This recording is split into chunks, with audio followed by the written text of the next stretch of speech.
Maka kembalilah dapegah orangnya pemimpin yang terpilih yang pertama ilmunya dalam ilmu Nabi Muhammad dalam hadis Nabi dapegah man arada dunia fa'alaiha bil ilmi wa man arada fa'alaiha bil ilmi. Jadi bahagia dunia dengan ilmu, akhirat juga dengan ilmu. Kalau nak rumah fa'alaiha ilmi, dua-dua bahagia, dua-dua benar ilmu. Bu beleleng ke begitu. Dunia benar, akhirat dulu. Jadi dua harus ada. Cuman orangnya kategori. Karena apa kan?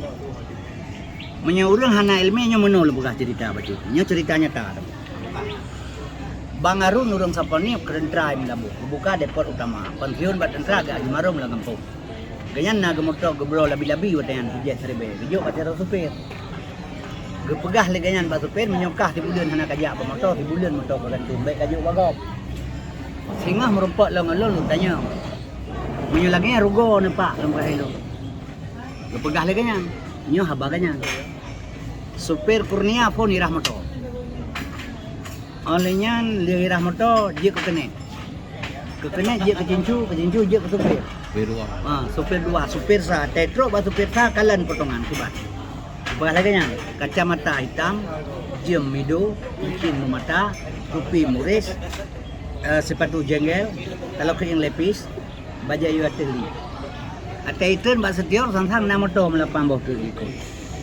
Nyan pada hari bunuh sikula api hana. Tapi menyodlong jok mentolong ba awaknya halung bijak ti bulir menyahan haji nyan SA sarjana ekonomi. Bijak sikula. Itu orang petimang berharganya. Sebab urang menyo carang je hiplara droi kena sebab menyo bahagia je bahagianya. Jadi urangnya tak kembali datang tu. Tak bedah saja ulaut kami tangkut kala bot hana tak selamat. Tak temu puang kenya. Contoh orangnya yang kata terjadi. Orangnya mesti karena pemimpin begitu kata duk buat jabatan. Kan rakyat yang boleh fikir untuk pribadi. Duruhlah kekuasaan yang nak bagi tahu.